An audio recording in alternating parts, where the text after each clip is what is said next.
pasar por aquí. ¿Tienes tu lugar, Juan? No, en qué lugar está bien. Pasamos por aquí, ¿no? Viendo sí. Sí, está todo en orden. Bien. Cuando vos quieras, María. Bien. A ver qué veamos para pasar.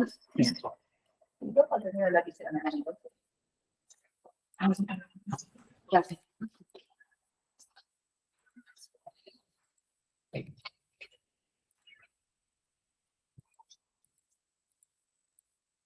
Ay, perdón. Ay. No, la pantalla. Ahí La pantalla. Sí. Ahí hay una. Ahí, fíjate ahí al lado de la hora. A la izquierda, justo a la izquierda de la hora. ¿Esta? No, la de arriba. Esta. De la de arriba. No, yo la veo. Sí, acá no lo veo. Ah. Ay, qué chiquitito. Es una pantalla. Sí, qué chiquitito. Bueno, sí. Esto es un diagrama nada más como para iniciar la charla, ¿no? Bueno, primero es importante saber colocar electrodos para obtener un registro gráfico de lo que sería la actividad eléctrica cardíaca, ¿sí? Para eso contamos con los electrodos, que algún genio en algún momento hizo, utilizando un galvanómetro, medir la actividad eléctrica que hay en un flujo lineal, ¿sí? de electricidad. Y con eso se inventa la técnica del electrocardiograma, copiando un poco lo que sería la energía eléctrica, ¿sí? Bueno, una vez que sabemos, digamos, cómo utilizar un electrocardiograma, cómo colocar los electrodos, que los electrodos miden distintas derivaciones. O sea, de acuerdo a cómo van los vectores de energía eléctrica, cómo se va a desarrollar el eje. Ay, gracias. Sí, para que no estoy... Bueno, una imagen cercana de cómo utilizar los electrodos, cómo colocar los electrodos, ¿sí? Tenemos brazo derecho, brazo izquierdo, pierna izquierda, pierna derecha, ¿sí? El brazo derecho, que va con una letra R, brazo izquierdo va con una letra L y pie con foot, F, ¿sí? Y después tenemos las precordiales. No menciono la pierna derecha, el miembro inferior derecho, porque sería un cable a tierra, en realidad, ¿sí? Bueno, una vez que tenemos los electrodos, tenemos que saber qué es una tira de electro, qué es lo que medimos en una tira de electro, ¿sí? Bueno, esa foto quizás no es muy gráfica con respecto a los lugares donde va todo, que después viene más adelante. ¿Qué es lo primero que tenemos que saber de un electro? Que tiene ondas, ¿sí? Que tiene segmentos y que tiene intervalos. Todo lo que es hacia arriba de la línea de base de un electrocardiograma es positivo. Todo lo que es por debajo es negativo, ¿sí? ¿Con qué tiene que ver esto? Con el equilibrio de fuerzas. De acuerdo a cómo se ve la despolarización y la repolarización, vamos a tener los vectores, ¿sí? Partimos de la base de que la despolarización del corazón arranca en la aurícula, en las aurículas, ¿sí? De ahí viene descendiendo hacia abajo, está el nódulo sinusal, el nódulo auriculoventricular y las fibras de las de Purkinje, ¿sí? El haz que tiene rama izquierda, rama derecha, no sé si recuerdan, y a su vez unas fibras terminales que son las fibras de Purkinje. ¿Por qué les comento esto? Porque todo esto tiene que ver a futuro con las arritmias, con los semibloqueos, con los bloqueos, ¿sí? Bueno, con respecto a ver si avanzamos, acá está un poquito más claro la colocación, por ejemplo, de los electrodos. Sobre todo se ve en la primera fotografía las precordiales u horizontales. ¿Por qué se denominan horizontales? Porque el corazón se puede ver de la parte frontal y de la parte horizontal, La parte frontal es las primeras 6 derivaciones. D1, D2, D3, ABL, ABR y ABF.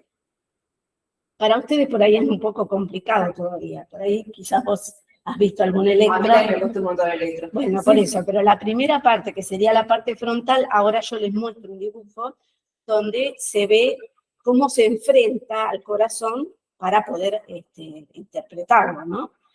Y eso por ahí es muy fino, quizás para ustedes, con respecto a que tiene que ver si el vector, digamos, está inclinado hacia la izquierda, hacia la derecha, porque es la suma de los vectores, ¿sí? Pero bueno, por lo menos saber, digamos, qué significa el hecho de que sea frontal u horizontal. Bueno, a ver si lo podemos, si lo puedo avanzar, se los voy a comentar. Esta es la foto que yo les digo. ¿Ven? El corazón es como si hiciéramos fotografías de cada parte, de cada derivación, enfocando la parte, digamos, sería coronal, la parte vertical, ¿sí? Y si enfocamos en lo horizontal, es lo que vamos haciendo en este sentido, que es lo que se ve ahí. Eso es para que lo entiendan nada más porque va así.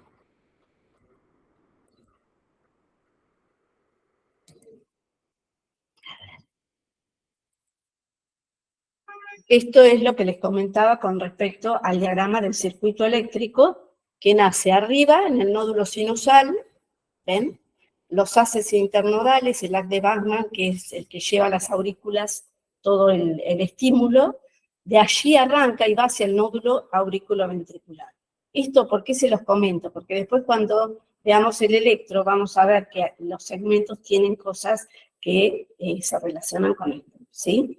Después vienen las de His y las fibras de Purkinje, de derecha a izquierda, ramas anteriores, ramas posteriores. Sigamos, a ver.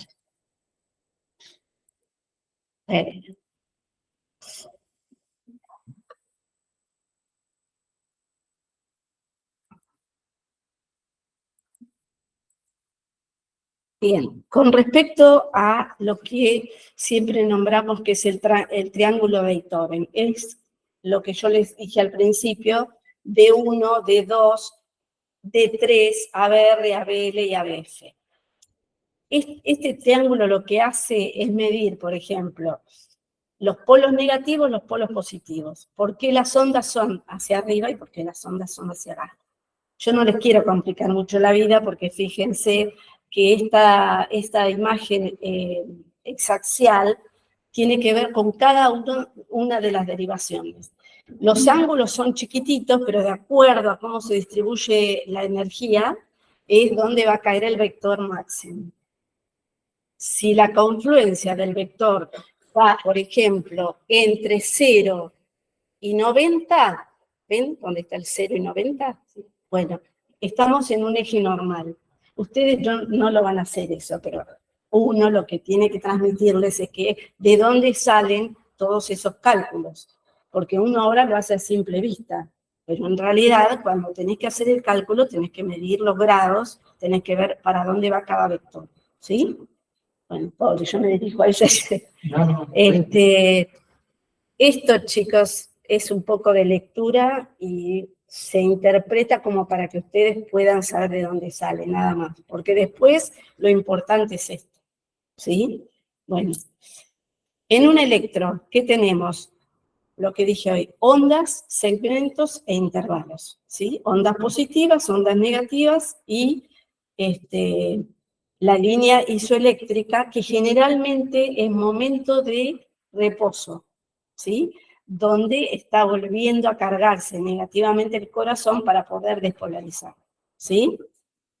Todo lo demás es despolarización, ¿sí? Y la despolarización no significa que es la contracción del corazón, porque uno entiende que cuando se despolariza es cuando se contrae. No, en realidad se contrae en la repolarización, ¿sí? La despolarización es cuando ustedes estudiaron la célula, los cambios los intercambios de metabolitos, sodio, potasio, calcio, genera el potencial de membrana, bueno, y ahí genera la descarga, ¿sí? De ahí parte la despolarización, ¿está? Bueno, entonces, simple. El electro tiene onda P, complejo QRS, u onda, sería QRS, y onda T. Después tenemos segmento PR que va del final de la onda P al principio de la onda R. ¿Por qué no digo la onda Q? Porque siempre no está. Ahora les comento cuál es la onda Q. ¿La ven ahí? Bueno, QRS es todo ventricular, ¿sí? La P es auricular. La T es la repolarización ventricular, ¿sí? Entonces, la onda P está hablando de despolarización auricular, tanto izquierda como tanto derecha como izquierda, ¿sí? El pequeño segmento que sería PR es un estado, sería de reposo, donde estaría pasando el impulso hacia digamos, el ventrículo por el nódulo auriculoventricular. ¿Por qué existe ese segmento chiquitito? Porque hay una demora de unos segundos de la aurícula a los ventrículos. Que es fisiológica, ¿por qué? Porque nunca se pueden contraer al mismo tiempo. Porque una está en fase de llenado y la otra en fase de vaciamiento, ¿sí? Bueno, la onda Q y la onda R y la S, todo tiene que ver con la despolarización ventricular. La onda Q sería la parte del septum interventricular, la onda R sería la masa de la punta del ventrículo, y la onda S, perdón, la onda R, la onda S sería la parte basal del ventrículo, ¿sí? Eso no los quiero llenar mucho porque en realidad es el ventrículo, ¿sí? Bueno, después tenemos el segmento ST, que es del fin de la onda S hasta el comienzo de la onda T. ¿Por qué es importante? Porque eso, no tanto nosotros, pero sí en adultos, si hay una variación importante del ST, estamos hablando de necrosis, hacia arriba o hacia abajo. Si es endocárdico, si es epicárdico, ¿sí? Que nosotros eso lo vemos poco. Bueno, ¿cómo? Del adulto. Del adulto, sí. Sí, en recuperación cardiovascular. Exacto. Bueno, La repolarización de la onda P queda escondida, perdón, de las aurículas queda escondida, María, ¿verdad? exactamente. A veces puede verse una onda bifásica, que podemos hablar de que se está repolarizando la onda P, pero generalmente la tapa el ventrículo, no la vemos, ¿sí? Bueno, la onda P tiene dos fases, la ascendente y la descendente. La ascendente sería la aurícula derecha, la descendente sería la aurícula izquierda. Normalmente, con un papel milimetrado, sabemos que digamos, lo que medimos horizontal es el tiempo, lo que medimos longitudinal o, digamos, en altura sería la amplitud o el voltaje, ¿sí?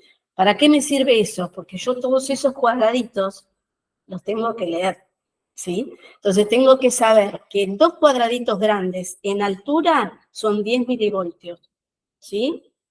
Y dos cuadraditos grandes en horizontal, estamos hablando de el tiempo de duración de la onda, ¿sí? Entonces, ¿por qué me sirve eso? Reflejo la onda P. Si yo tengo una onda P que normalmente debe medir 2,5 de esos cuadraditos chiquititos, equivale a 2,5 milivoltios, estoy hablando de una P normal. Si yo tengo una P alta que mide 4 milivoltios, perdón, estoy hablando de una P anormal, ¿sí? Estoy hablando de una P que se llama P picuda o P pulmonar. La P pulmonar lo ven muy frecuentemente acá por hipertensión pulmonar, cuadros pulmonares agudos, embolias pulmonares que nosotros por ahí no vemos, todo lo que sea derecho, por ejemplo, valvulopatías pulmonares, valvulopatía tricúspide, todo eso genera una P pulmonar, ¿sí? Eso se ve mucho en la hipertensión del recién nacido o del niño lactante pequeño, ¿sí? Bueno, Con respecto a la parte izquierda de la onda P, que es lo que puede dar una variación en la forma, parece como si fuera una montañita, que se llama P bimodal, significa que puede haber una normalidad en la aurícula izquierda. Muchas veces la vemos y no hay nada normal, ¿sí? Pero siempre hay que tener, digamos, uno con los años va haciendo el ojo a lo que llama la atención, ¿no? Bueno, eso es con respecto a la onda P. ¿Cuánto puede medir la onda P? 0,12 segundos, ¿sí? No más de eso, ¿sí? Bueno, eso es con respecto a la onda P. Con respecto a, ya hablamos de los segmentos, hablamos de, yo les mencioné los intervalos, que los intervalos toman, el segmento toma solamente parte final con principio de la onda, parte final de una onda, principio de la otra. El intervalo toma el principio de la onda con el final de la onda, ¿sí? Entonces, PR, ¿qué es? El principio de la onda P con el final ¿de qué? Del segmento ST, ¿sí? Por ahí se confunden. El principio de la onda P al final del PR, ¿sí? ¿Entienden? Bueno, después el QRS. El QRS, que hablamos de la actividad ventricular, mide entre 0,06, 0,08 a 0,12, no más. 0,10 para algunos, ¿sí? Bueno, eso lo van a mirar, a veces no lo pueden ni medir, lo van a ver que es una línea muy finita, pero bueno, llama la atención cuando eso está ensanchado, mire, más de 0,12, y entonces ahí hablamos, podemos hablar de sobrecarga, podemos hablar si hay bloqueos. El Bueno, QRS, vos, el QRS. para nosotros usamos el otro enfoque, ¿verdad? Que son las directivas de AJA para PALS, para eliminar. Hablamos con angosto ancho arriba del celular. Claro, sí, en realidad. Dice los algoritmos en la taquicardia, dice complejo ancho, Claro, pero es muy variable. Sí. Eso. Y antes era 0,8 lo subieron. Exacto. Por eso digo, y hasta 0,12 uno lo puede tomar como normal, porque hemos visto que por ahí algunos llaman la atención y están dentro del rango normal. Hay muchas cosas que incluso no tienen ni siquiera explicación. Bueno, eso es con respecto al QRS. Con respecto a la onda T, acuérdense que acá sí viene algo muy importante para nosotros, que es el segmento QT, el intervalo QT, que abarca el segmento y la onda T, ¿sí? El segmento ST y la onda T. El segmento ST dijimos que tenía que ver con las, digamos, las necrosis o las patologías que hablan de isquemia, ¿sí? El intervalo QT es el que tiene que ver con lo que nosotros mucho tenemos que prestar atención. ¿Por qué? Porque se puede prolongar con fármacos, se puede prolongar con alguna alteración electrolítica, o a veces en deportistas que tienen no tiene explicación, pero que tienen lo que se llama una descarga diferente y puede caer en un momento de la repolarización donde genera la famosa torsada de Pones, ¿sí? Bueno, para eso es importante el QT.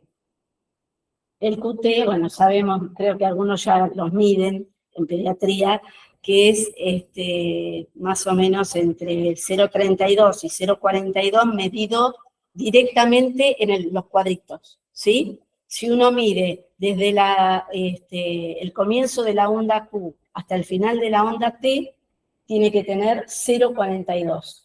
Y lo más chiquito que puede medir eso es 0,32. Después tenemos un cálculo, la fórmula de Bassett. Hay otras fórmulas también que se utilizan cuando hay alteraciones del ritmo. Pero la fórmula de Bassett es la más clásica, que es el QT dividido sobre la raíz cuadrada de las dos ondas R. Se mide... Es el QT corregido. Exacto. Se mide el RR, ¿sí? Se pone arriba, digamos en la parte superior, el QT que medimos abajo, medimos desde la onda Q hasta el final de la T, contamos cuántos cuadraditos hay ahí, por ejemplo hay 5, 6, 7, 8. Eso se multiplica por lo que vale cada cuadradito chiquito, que es 0.04. ¿Sí? Bueno, eso me va a dar el valor del QT sin corregir. ¿Sí? Una vez que lo tenemos corregido, aplicamos la fórmula y ahí nos va a dar el QT corregido, porque el QT, la importancia que tiene es que va de acuerdo a la frecuencia cardíaca. ¿Sí? Si varía la frecuencia cardíaca, varía el QT. ¿Está? Muchas veces pueden llegar a ver en una bradicardia el QT largo. ¿Sí? Seguramente uno tiene que hacer el estudio si es una bradicardia sinusal común o hay otra patología. Bueno, después de la onda T, muchas veces se puede visualizar la onda U, porque van a decir, ¿qué es esa onda chiquitita que aparece después de la T? Muchas veces no se visualiza, por eso no se menciona tampoco. Que eso tiene que ver un poco con la repolarización de las fibras de Purkinje o algo tardío del ventrículo, ¿sí? Así que eso no sería tan importante. A veces en las hiperpotasemias suelen verse. Bueno, con respecto a la lectura del electrocardiograma, ¿cómo empezamos? Cuando yo veo un electro, lo primero que digo es, veo el ritmo, ¿sí? El ritmo, la frecuencia, el eje, ¿sí? Que para ustedes yo voy a comentar lo práctico, porque en realidad si yo le doy demasiados datos, por ahí confundo y no les sirve. Por lo menos para esta primera clase. Bueno, para mirar el electro, yo digo que el electro tiene un ritmo sinusal cuando tengo onda P en la mayoría de las derivaciones positivas, ¿sí? La onda P siempre es positiva en todas las derivaciones, menos en dos, en ABR o en B1, ¿sí? Después, tengo que tener, después de la P, un QRS. O sea, la onda P siempre tiene que estar seguida de un QRS. Tengo que tener los RR generalmente iguales, ¿sí? Puede haber 1 milímetro de diferencia, pero tienen que ser iguales, constantes. Eso habla de que es un ritmo sinusal.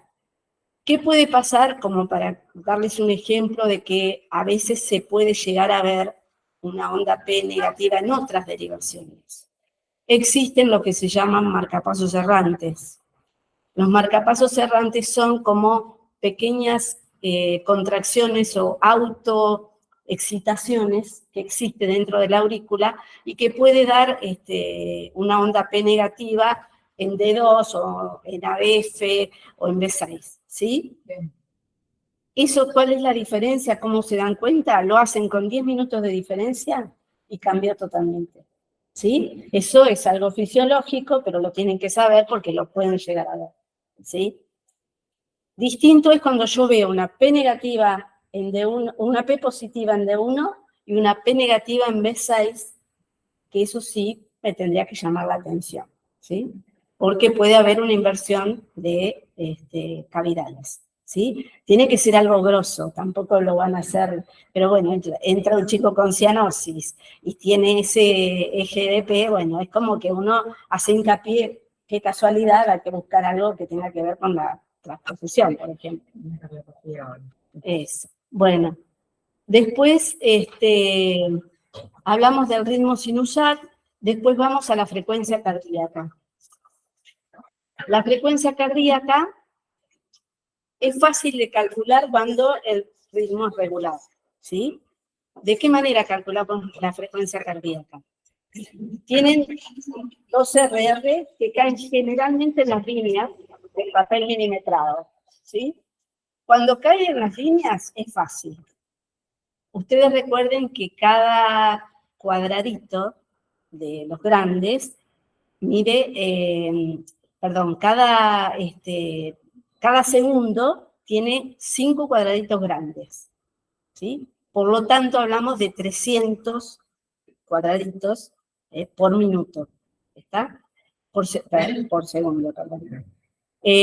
¿Nosotros qué hacemos en este caso? Calculamos de 300, o sea, cada línea, la primera línea del QRS sería 300. Si uno va contando un cuadrito, otro cuadrito, otro cuadrito, otro cuadrito, va dividiendo y va diciendo 300, 150, 100, 75, 60 y me queda en 55, 58. ¿Sí? Si ustedes cuentan, cada cuadradito tiene 5 cuadraditos chiquitos. ¿Bien? Entonces, cada cuadradito grande van contando cada línea. 300, 150, 175, 50 sería. ¿Sí? Parto de uno que coincida con la línea del... Exacto, exacto. Después, teniendo ese parámetro de que sabemos que en un segundo son 300, podemos hacer en 300 cuántos cuadraditos grandes tengo. Entonces divido 300 por los cuadraditos grandes que tengo. ¿Sí? Son prácticas, es más fácil, uno lo hace a ojo ya. Y después tenemos la otra que es contando los cuadraditos chiquitos. ¿Sí? Contando los cuadraditos chiquitos, ¿cuál es la fórmula que tengo que utilizar? Yo ya sé que si en un segundo tengo 300, en un minuto voy a tener 1500, ¿sí? Con los cuadraditos chiquitos. Entonces, divido 1500 por la cantidad de cuadraditos chiquitos. En vez de dividirlo por los cuadraditos grandes, los divido por la cantidad de cuadraditos chiquitos. Y ahí me da la frecuencia. Les digo que a veces es aproximada, nunca es exacta, ¿sí? Esto es cuando el ritmo es regular. Cuando el ritmo es irregular, el método es diferente. Uno tiene que buscar 6 segundos, que sería lo que tarda, digamos, el ciclo, que sería donde tengo la onda P, el PRS, la onda T. Bueno, ese periodo tiene generalmente,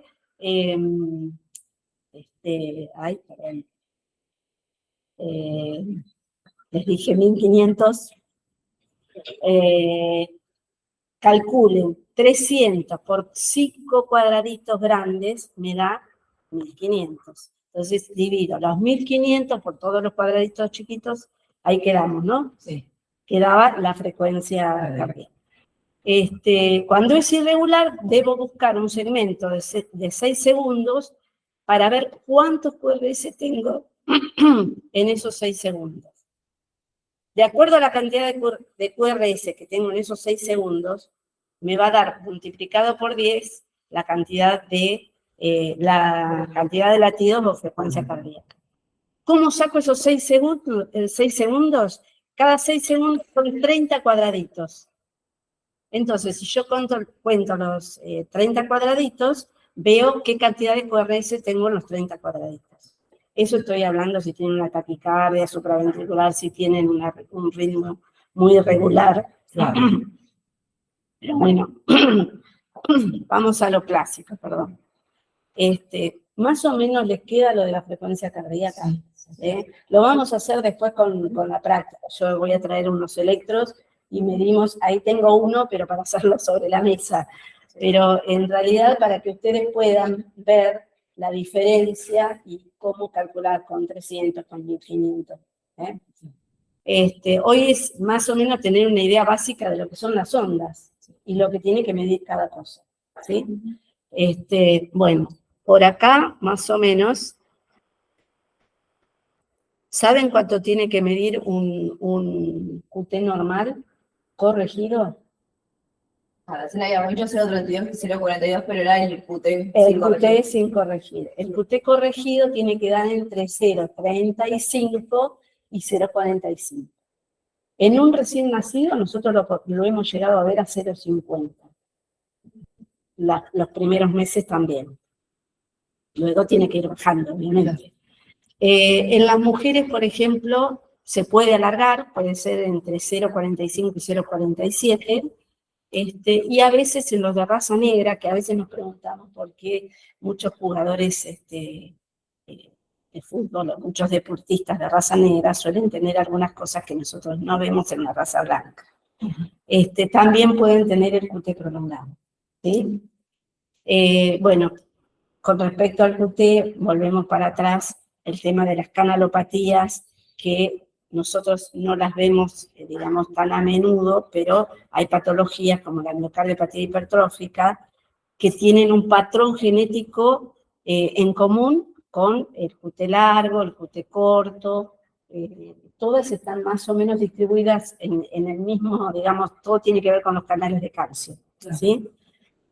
Bueno, esto es una derivación estándar, que es lo que decía hoy el doctor, la D2 generalmente es la más prolija, para que ustedes entiendan, y es donde uno puede medir la frecuencia, la onda P, el QRS, ¿Qué es importante ver con respecto a esta tira que hoy yo por ahí obvié decirle el tamaño de el QRS? El QRS tiene que estar positivo en D1, en D2, ¿sí?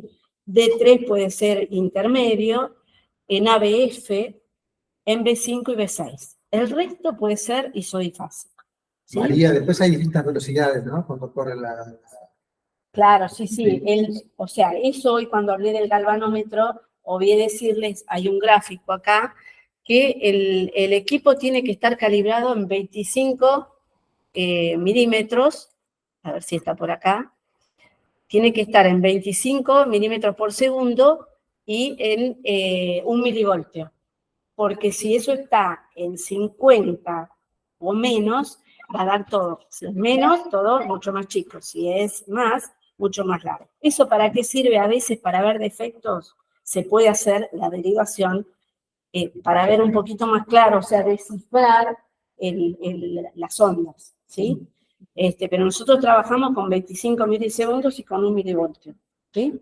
Bueno, con respecto a esto, ahí tienen lo que yo les estaba diciendo, cómo leer un electro, por ritmo, por frecuencia, la onda P, el intervalo PR, el QRS, el complejo QRS, porque arriba lo que estamos viendo es el eje, y el segmento ST, ¿sí? Sigue onda T, intervalo QT y el QTC. Todo lo que les acabo de decir que no lo grafique. El ritmo sinusal habíamos dicho, onda P, repetimos un poco, ¿no? Onda P positiva, solamente negativa en ABR. Ve que ahí simplemente habla donde la puedo ver negativa, y en B1 que puede ser bifásico.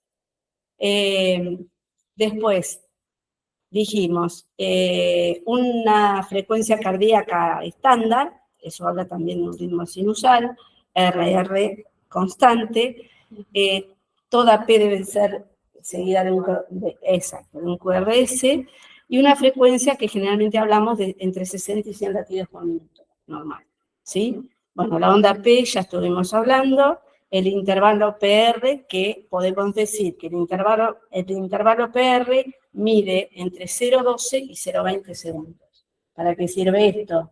¿Se acuerdan dónde estaba el intervalo PR? ¿Lo ven ahí? Hacia arriba. Fin de la onda P, comienzo de QRS. Bueno, ese intervalo, perdón, no, estoy diciendo mal, chicos. El intervalo PR es, claro, y el segmento. El intervalo PR entre 0,2 y 0,20, cuando eso se prolonga mayor a 0,20, hablamos de bloqueos, ¿sí? Puede ser 1, 2, 3, ¿sí? Eso después lo vemos. Cuando es más corto de 0,12, ya menor a 0,8 sobre todo, estamos hablando de un acortamiento de la, digamos, despolarización, por lo tanto, ahí hay unas fibras que están actuando, que serían los haces anómalos, ¿sí?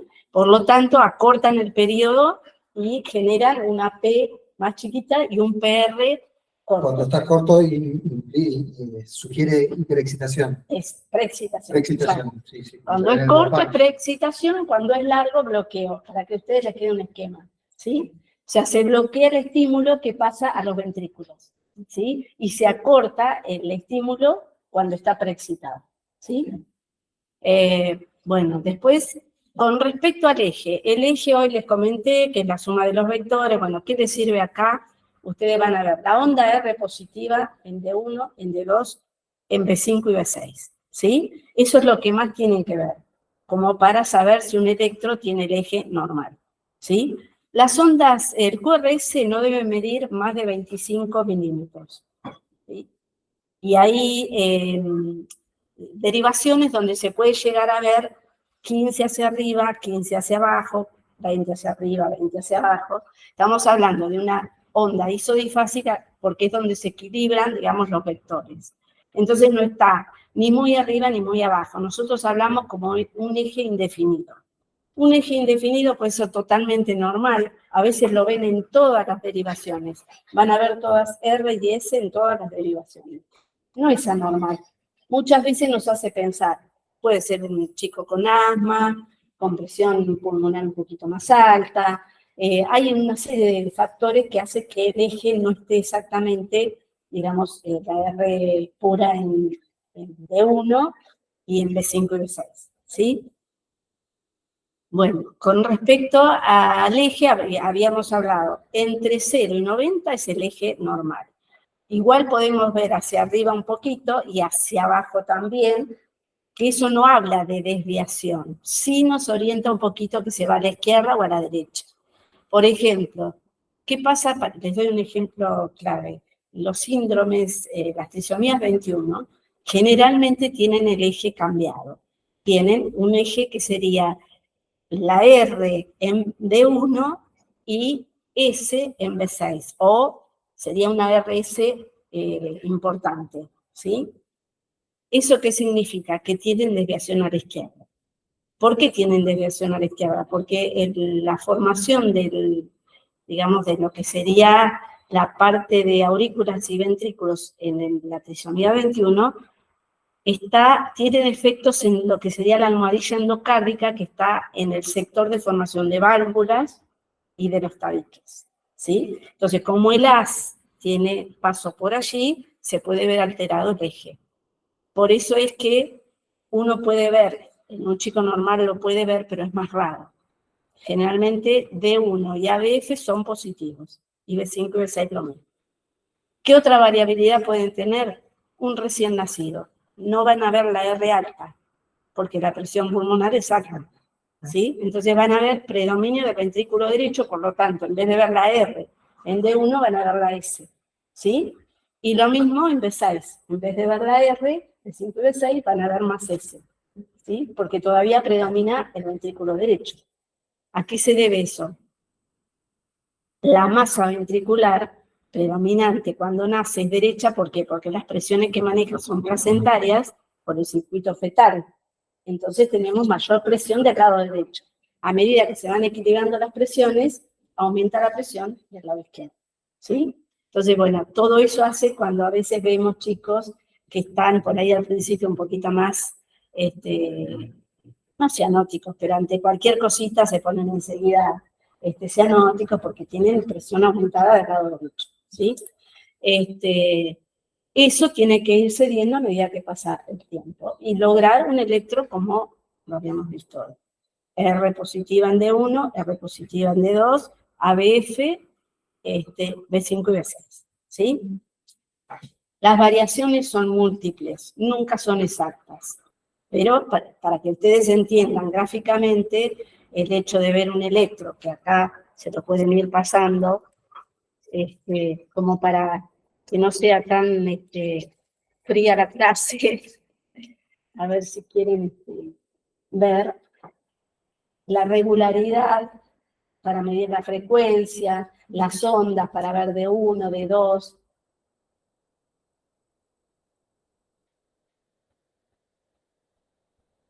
Chicos, si voy... Este es el momento de equivocarse, ¿eh? De preguntar y equivocarse. Sí.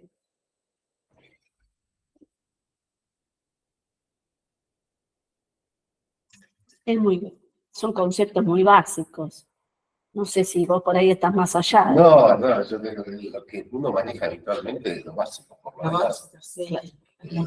Por ahí lo que uno es la frecuencia. Exacto. Por ahí no. Claro, bueno, eso Vamos a ver yo... más frecuentemente acá.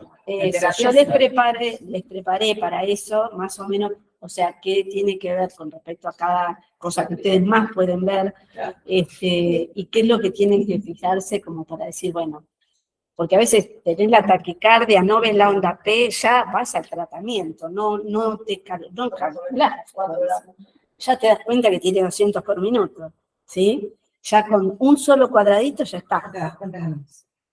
Pero bueno, eso, si bien lo hacen a ojo, es importante que ustedes sepan cómo se llega. Sí, sí. ¿Sí?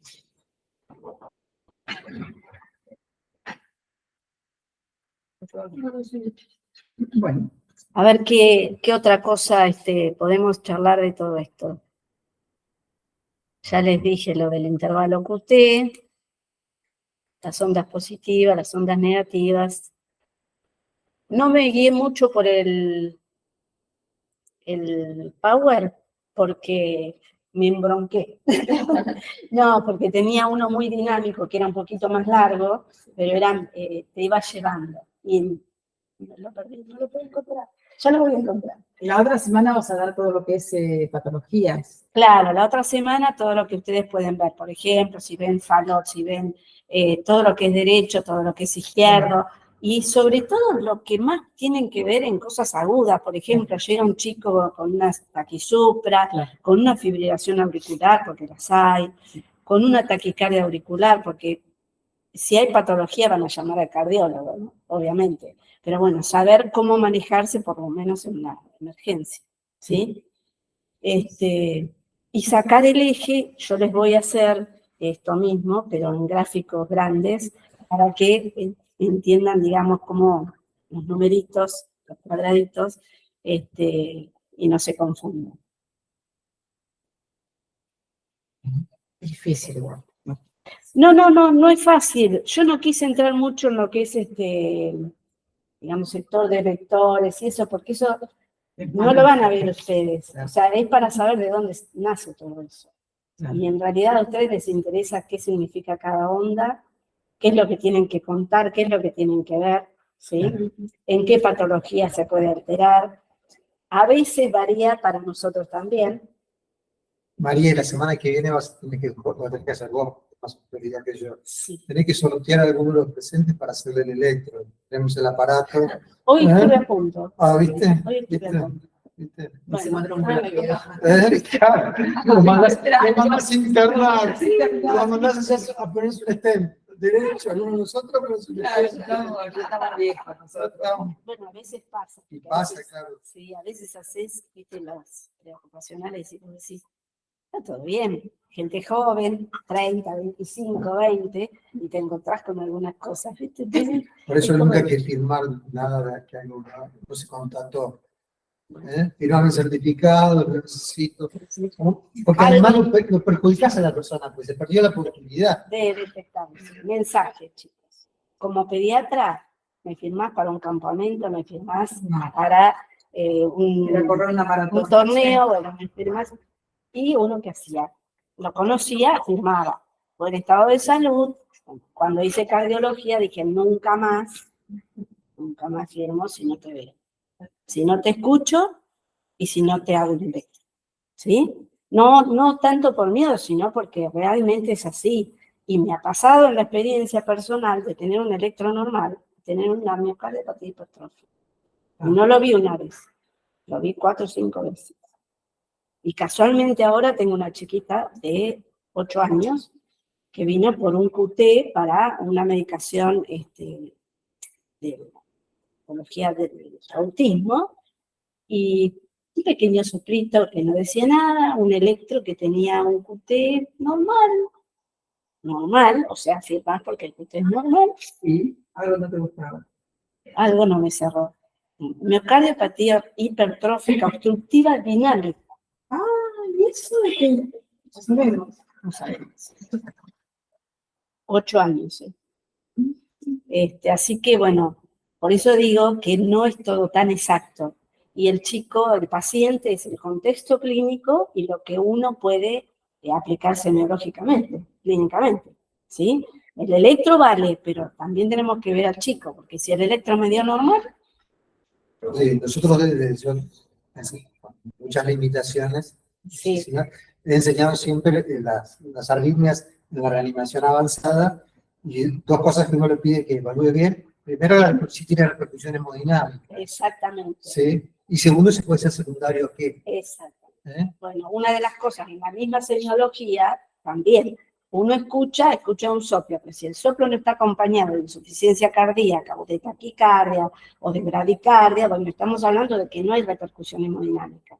El paciente está tranquilo y lo mismo pasa con el electro, ¿sí? Si nosotros vemos incluso un paciente puede estar por ansiedad taquicárdica, pero es como que podemos manejar esa taquicardia. Cuando la taquicardia, no respirando hondo, haciendo, digamos, ejercicios de relajación, no baja, bueno, ahí entramos en la preocupación, ¿no? Después hay muchas variables y, bueno, eso lo aprenderán con el tiempo. No, si van a hacer cardiología es una cosa, si van a hacer solamente clínica, pediatría, es otra.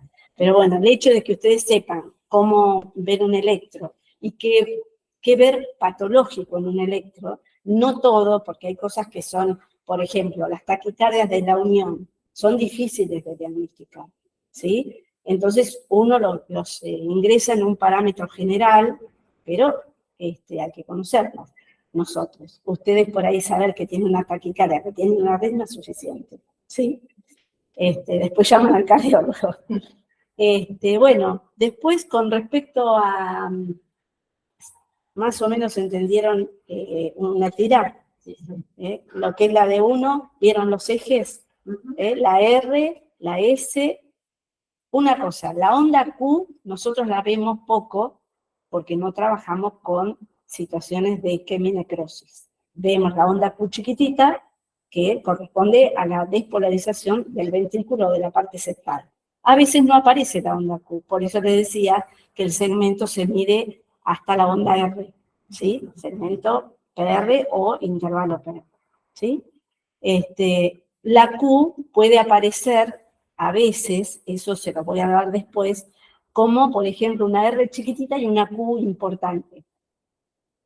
QS se llama, ¿sí? No dice para nosotros mucho. Sí tenemos que saber que nunca puede medir más de 8 milímetros. ¿Sí? Eso estamos hablando de algo patológico. ¿Dónde es patológico para nosotros? En B5 y B6. ¿Sí? En D1 también, pero siempre estamos dentro del rango de los 5, de los 3, de los 4. Nunca la vemos en 0,8, es raro, pero podemos verlo. ¿Sí? Pasando de los 0,8 ya es patológico. ¿Sí? A lo mejor te ha tocado, Claudia, no sé. Bueno, después con respecto a, ya hablé de la onda Q, la onda S puede ser pura, la onda S puede ser pura porque tiene poca descarga, por lo que hablábamos hoy, predominio del ventrículo derecho, ¿sí? Al recién nacido puede tener la S, una R muy chiquitita, y lo mismo en B5 o B6, ¿sí? Más o menos, ¿queda algo? ¿O está muy confuso? Queda. La semana que viene, entonces, todo situaciones clínicas. La semana que viene, situaciones clínicas. Les voy a poner por ahí un electro normal y las variaciones, ¿sí? Para que ustedes, claro, para que ustedes digan, esto es una bradicardia, esto es una taquicardia. Exacto, nada del otro mundo. ¿Cuándo es una taquicardia supraventricular? Que yo tampoco quiero hablar mucho de lo que es, por qué se llama supra, por qué se llama ventricular. Sabemos, supraventricular arranca las aurículas, ¿sí? La ventricular es ventricular.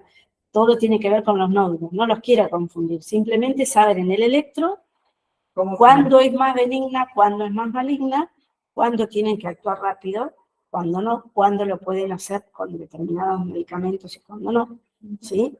Que también eso varía, depende también del contexto, ¿sí? Porque siempre hablamos de que, bueno, hay vasodilatación. En la emergencia es como que todo vale, ¿sí? Pero así todo uno también tiene que ver que lo que está aplicando, lo que está indicando, exacto.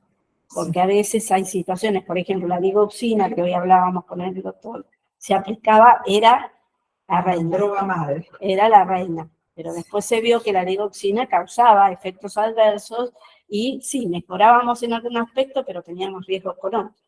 Y no podíamos darla en situaciones especiales donde bloqueábamos paro cardíaco. ¿Está? Entonces se dejó de usar la digoxina. Para nosotros, en la residencia, que no es la de ustedes, la usábamos endovenosa en la sala de lactantes. Sí, claro. No teníamos bomba. no teníamos bomba, pero era un goteo súper controlado del paciente. Bueno, hoy casi no se consigue ambulatorio, ¿no? No se consigue, no hay. No hay. Muy barata la cocaína. No se consigue. Bueno, pero eso, o sea, el reflejo es de cómo van cambiando las cosas y aparecen otras drogas que generan efectos. Tuvimos una condenucina el año Lo que yo pasado. no sé si La nena de Junín. la de la, sí, pero que esa es la. Era un Juno, dice. No, esta fue la de distorsión. Yo he llegado a ver niños con cubetas Me digitales quedo con esa de extraordinarias. la Y cardiovascular se usa bastante todavía Eso también, para, me parece. no para insuficiencia cardíaca, sino para bajar la frecuencia. Claro, exacto. Se Sí, usa sí. mucho para bajar la Pero frecuencia, para por eso, que pero haya la terapia. más tiempo de llenado. Sí. En la terapia sí, pero ya ambulatorio o en una sala común no se usa. Sí, Y nosotros es la más, usamos, tenés razón, 2 veces lo usamos. También con ese, yo sí con las gotitas. bueno, Sí. la otra experiencia es, como cardiólogo residente, formándome en cardiología, no nos permitían a nosotros, y como pediatras acá usábamos. Y usábamos endovenosa sin bomba. Intoxicación digital. No, el parámetro era no tener, digamos, regulador. Sí, Al obvio. no tener bombas, decían que era un riesgo terrible. Se El bigote llega de a Alice, tirar. decía, ¿no? El bigote de Alice decía la Exacto, exacto. Además, llegaba a abrirse la llave. Ah. Así que todas esas cosas hicieron que la dioxina saliera de lo que sería la práctica clínica, incluso ambulatoria. Como todo en medicina, hoy se usa corticoide, mañana se reducir, pasó a usar el nuevo, después se reducir. Bueno, igual. Hasta que aparezca algo. Bueno, pero acá apareció la milrinona. La Siempre. leucina. Exacto, bueno, y nosotros usábamos mucho ¿cómo se llama? Las dos drogas clásicas, la dopamina. Y ya no, y dopa-dobuta, ahora ya no se usa más. Bueno, Noradrenalina. por eso, bueno, pero vieron, y estamos hablando, Claudia, hasta hace 10 años atrás era uso permanente.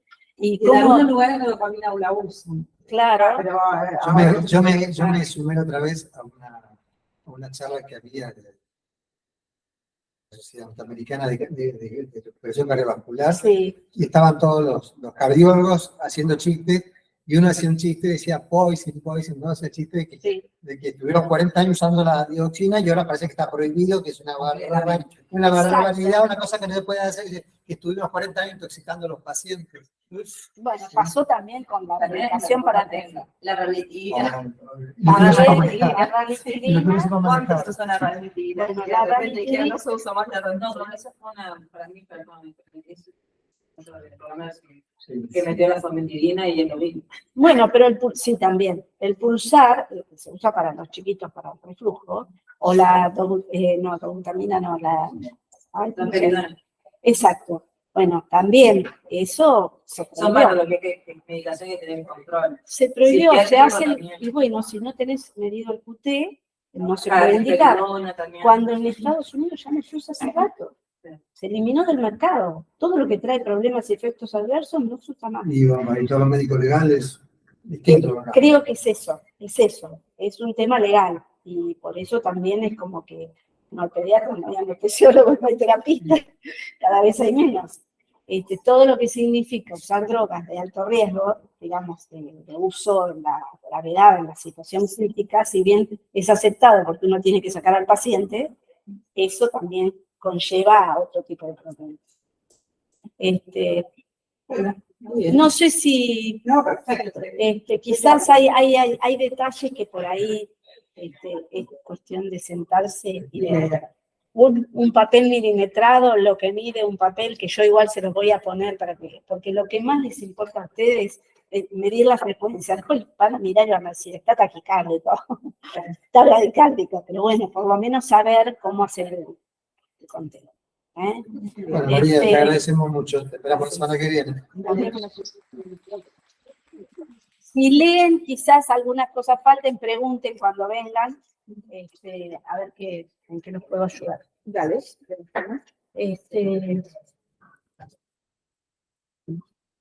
Ese se lo pueden quedar si quieren. Si no, lo traemos la semana que viene.